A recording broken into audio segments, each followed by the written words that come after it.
Hello friends, welcome back to my channel তনুর ঘর।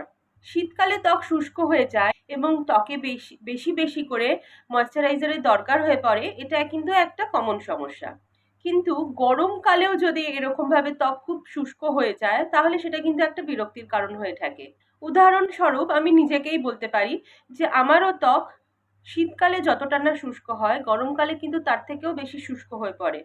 আমার মতন এরকম যারা সমস্যায় ভুগছো তাদের কথা মাথায় রেখে কিন্তু আমি আজকে এই প্যাকটা তোমাদের সামনে এনেছি। প্রত্যেকবারের মতন এবারেও ঘরের থাকা সামান্য কিছু উপকরণ দিয়ে আমি এই প্যাকটা রেডি করেছি, কিন্তু বিশ্বাস করো খুব সামান্য উপকরণ এতে ইউজ হলেও এর গুণাগুণ কিন্তু অসাধারণ।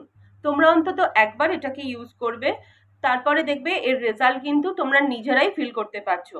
তো চলো আগে দেখে নিই কি কি উপকরণ দিয়ে আজকে আমি এই প্যাকটা রেডি করেছি।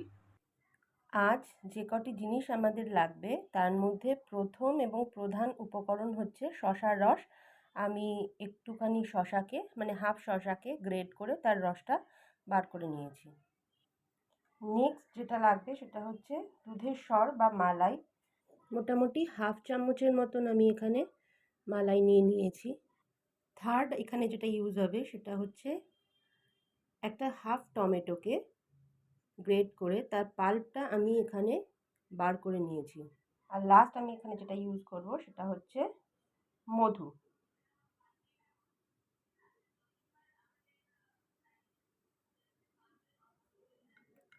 মোটামুটি ওরকম আন্দাজ মতন আমি হাফ চামচের মতন মধু অ্যাড করেছি।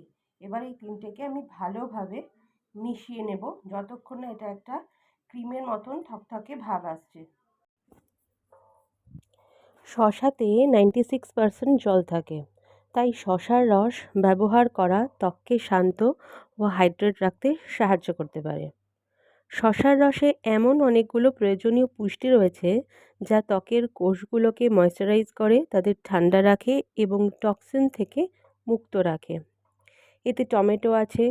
টমেটোতে বিভিন্ন ভিটামিন বর্তমান, যেগুলিতে অ্যান্টি এজিং বৈশিষ্ট্যও রয়েছে, যা বিশেষত বয়সের দাগ, সূক্ষ্মরেখা, বলিরেখা কমাতে সাহায্য করে। বি ভিটামিন কোষ মেরামত করা, হাইপার পিগমেন্টেশন কমানো ইত্যাদিতেও হেল্প করে থাকে। এতে আমি মধু মিশিয়েছি। মধু যা আমাদের ত্বককে গভীরভাবে শুধু ময়শ্চারাইজও করে না, তার সাথে ত্বককে হাইড্রেটও করে। আর তা শুধু ওপরে নয়, ত্বকের গভীরে গিয়ে অন্তর্নিহিত স্তরগুলোতেও ময়শ্চারাইজ করে, যার ফলে চেহারা একটা দীপ্তিময় আভা লক্ষ্য করা যায় ও তার সাথে সাথে ত্বক প্রচণ্ডভাবে নরমও হয়। আমি এখানে মালাই ইউজ করেছি। মালাই দুধ থেকে তৈরি হয়, তাই ল্যাকটিক অ্যাসিড, চর্বি এবং প্রোটিনের একটি সমৃদ্ধ উৎস এই মালাই, যা ত্বককে হাইড্রেট করে ত্বকের আর্দ্রতা বজায় রাখে এবং ত্বককে প্রয়োজনীয় পুষ্টি সরবরাহ করে। এর ফলে ত্বক আরও উজ্জ্বল দেখায়।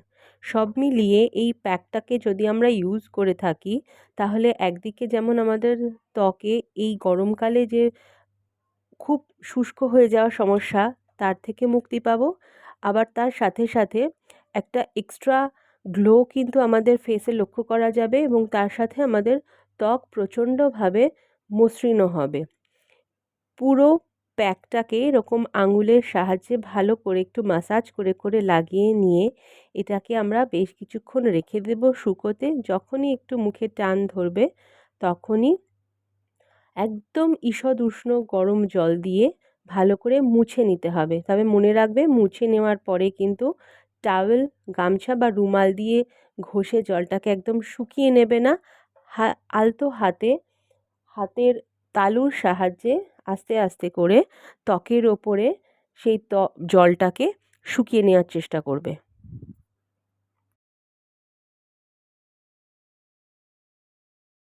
তো আজ ভিডিওটা এখানেই শেষ করলাম। আশা করি সকলের ভালো লেগে থাকবে এবং সকলের হেল্পফুলও হবে। যদি তোমাদের এই প্যাকটা কাজে লেগে থাকে, যদি এই ভিডিওটা তোমাদের ভালো লেগে থাকে, তাহলে অবশ্যই কিন্তু লাইক শেয়ার করতে ভুলো না এবং সঙ্গে কমেন্টে এটাও লিখো যে তোমাদের এই প্যাকটার মাধ্যমে কি রকম কি বেনিফিটস হলো। তো আজ এটুকুই, আবার দেখা হবে অন্য কোনো দিন অন্য কোনো ভিডিওর মাধ্যমে। ততদিনে ভালো থেকো এবং সকলকে ভালো রেখো। টাটা।